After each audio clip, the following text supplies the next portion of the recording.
Yo guys, welcome back. This evening was the dev stream pre the patch on March 17th. I'm going to do my best to do a rundown of the stream, and at the end I will share my overall thoughts about the stream and the coming content that they discussed. We did watch this live on Twitch, where you can find me every day. We had an absolute blast watching this together, and I want to thank everyone that came by to support. If you missed it, hopefully we will see you soon. With that out of the way, let's get into it. Now, the first thing that they did discuss is going to be the key live issues. The first is the Descendant balance patch, which they mainly talked about Innis and that nerfing her caused some bad feedback, mainly with Steam reviews. I would not look into these Steam reviews too far if I was them. The Innis nerf was very necessary, and multiple other nerfs are going to be necessary on the game in order for this game to succeed. The power creep is a bit out of control. They said that they are still going to go forward with more nerfs and balance, but they also said they're going to, I guess, take their time and make the players more aware of what's coming. Either way, the game needs to be balanced. This is something they have to do. If you don't understand why, feel free to stop by the stream and have a discussion with me, because I would gladly explain why this balance is very necessary. But I believe a lot of players that do play the game a lot understand why this balance is necessary. After that, they talked about the Void Erosion Purge improvements, which they pretty much put out a video the other day about, which was a Viessa doing Purge 30 using skills. The summary of this is that the skill damage in Purge is going to be amped up to become more equal with the firearm damage, giving some skill descendants a chance to shine a little bit more in that. I'm pretty okay with this. The content is decently old, and it could mix things up a little for the Purge waves and also players who just don't have the guns built, and just help them get the cores that they need. And after that, they said that the external component core update will be on hold, and they did not give a determined date for when they will go through with this. I think this is a very good thing. The last thing we need in this game is more power, and just another system to give more power. So I completely agree with them holding back on this for now. Next up, they went over Blair and his two Transcendent mods. I will say Blair does look a lot better than he does now. Seems like his casting speeds are just naturally better. His two Transcendent mods look very well as well. Also, we have Killer Recipe. When attacking enemies inflicted with burn, skill applies additional stats to deal damage, so you're going to get critical hit rate, critical hit damage, and skill power modifier increase. And overall, just his casting of skills look a lot better, and we'll go over that in a second. So this is just a preview of what his new one ability will look like with that Transcendent mod. A lot of people in Twitch chat were saying, like, Vegeta looks pretty cool, looks fluid, looks like he can move while casting, which is very good for Blair, something he's not overly good at right now. And here they are showing his new fourth ability with the Transcendent mod, and basically you hold it down, you target enemies, and it's a AoE cast that's going to target up all the enemies. Another decently looking good change to his skill kit, I would say. And next, they're going to show the other Transcendent mod, Next Level Arson, which basically is going to turn his one ability into something similar like Viessa has, where she leaves ice on the ground, but he's going to do this with fire. Looks pretty cool, looks fluid. What I'll say mostly about Blair with the changes is that he looks a lot more fluid to play, and here's a good preview of him using that. Pretty good. Great, I will not say great. It lacks to me something that's out ahead of him, similar to what Bunny can do or Innis can do. To me, this looks like a lot like Viessa's, maybe a little more range, but if you're in there with a Bunny or an Innis or a Freyna, they're still going to beat you out for the kills. And then they showed his new third ability with this Transcendent mod, which is called Hot Delivery. Pretty cool. Looks like he can move very well with this going on, which is something that Blair has always struggled with, is his movement and his casting speed. And it seems like they have got rid of those two ailments for him. Next up, they showed off 5 new component sets, but they did not mention where these would be coming from, but we will go through all 5 sets. The first up is going to be Firebrand, and I'm pretty sure this is specifically for Blair. skill effect range plus 35% for the 2 set, and for the 4 set, movement speed minus 5%. On fire skill attack against an enemy inflicted with burn related effects, the hit enemy's fire resistance minus 30% for 10 seconds. Next, we have the Plague Auxiliary Power, the 2 set tech skill power plus 5%, singular skill power plus 5%, max shield minus 24%, toxic skill power plus 36.8%. On acquiring custom resource, toxic skill power modifier plus 21.6%. So this is a set that's specifically made for Keelan. And then we have the Enlightened Mage set. 2 set is skill power plus 6%, and the 4 set is firearm attack minus 12%. When using a non-attribute skill, grants 1 stack of truth up to 3 stacks, 5-second duration at 3 stacks, non-attribute skill power plus 84%.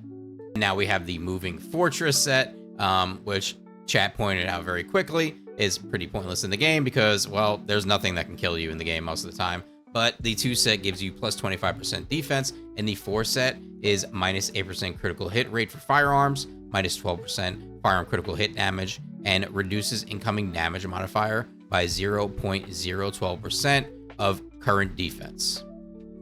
And then they showed the Shell Crusher set, fire rate plus 5%, and for the 4 set, on attack deals additional damage to anti-void shields and anti-RK shields. When attacking anti-void shields, deals 1,218% of skill power as additional damage. When attacking anti-RK shields, deals 1,218% of firearm damage as additional damage. So this is being added into the game as a replacement for players who don't have Voltia, and they're also adding a mod into the game for the same replacement. We'll go over that next. So the mod that is going to be like basically able to replace Voltia, since new players can get it, upon a successful weak point attack, all attribute attack plus 4.3% for 5 seconds up to 10 stacks, minus 2 on failure. Attacking anti-void shields with a firearm deals 0% of firearm damage as additional damage. Attacking anti-RK shields with a firearm deals 0% of firearm damage as additional damage. So this is going to be another replacement for Voltia along with the new set. And now they talked about a new Purge challenge mode. Some of this was a little confusing. So basically they are adding 1 stage of Purge to the game, and it is going to give loot once. And other than that, it'll just be a leaderboard stage that they believe speedrunners are going to run for the leaderboard, and the top 100 on the leaderboard. I'm not sure how exactly it's going to work per Descendant, per 2-man, per 3-man, per 4-man. I'm not 100% sure. Is basically going to get something called a medal, which is something new they're adding to the game that we will be showing next.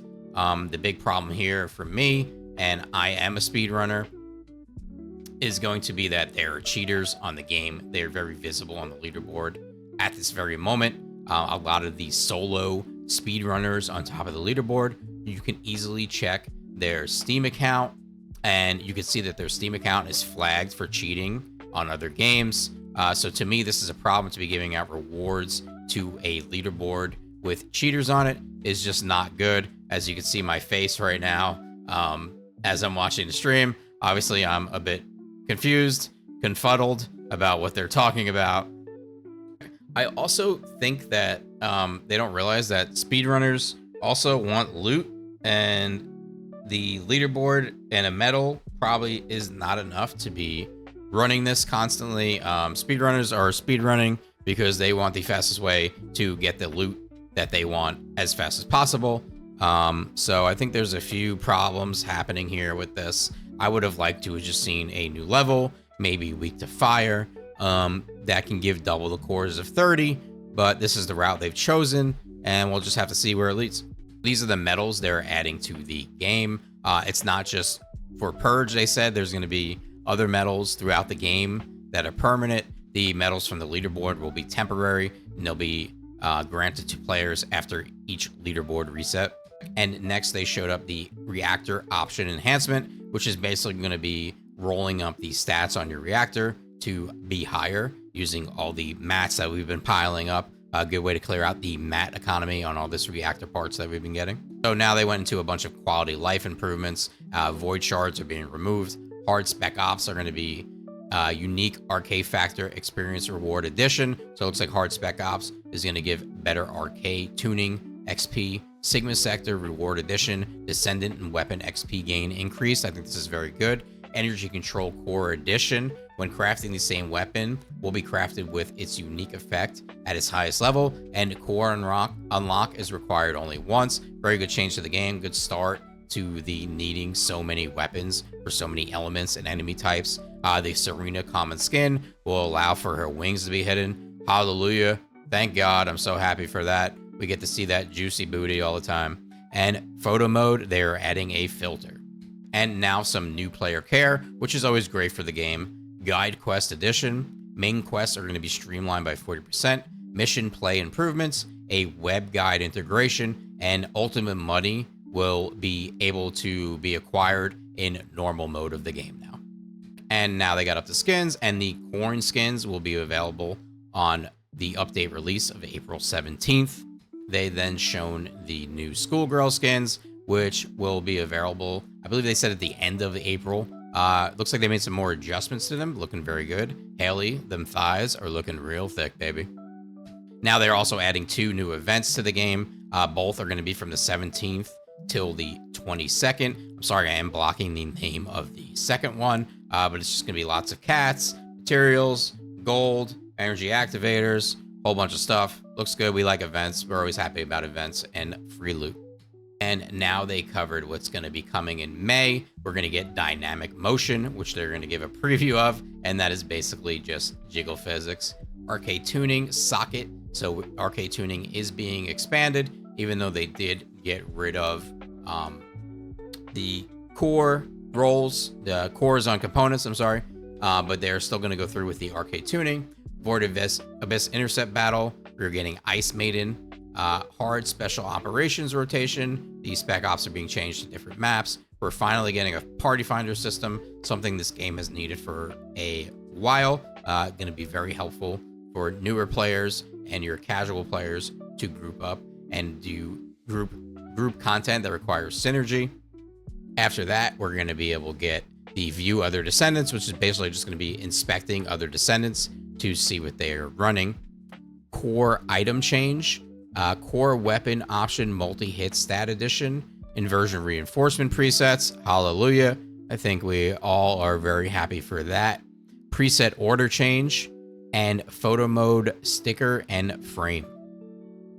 And next they showed off the jiggle physics, which apparently they only have done the booba part. This was very interesting. Chat was going a little crazy. You know, it's boobs jiggling. Can't hate on that much. We all love boobs jiggling. Apparently they're still working on the booty jiggles, but they've got the boob jiggles down. So that covers everything for the dev stream. As far as my thoughts, Blair looks great. Looks like he's going to be more fluid to play, which is the most important thing he needed. I don't mind the delay of the core components. I don't believe we need more power in a game they're currently trying to balance. As far as the new Purge level and not being farmable for loot, I'm going to wait and see and make a complete judgment about that when we get it. But my gut reaction is just not good for that.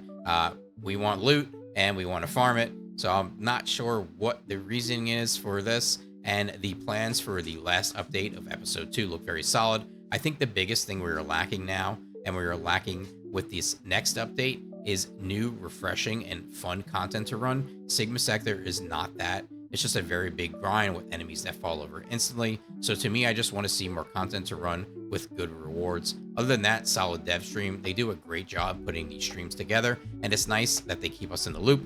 That covers everything. Thanks, guys. Peace.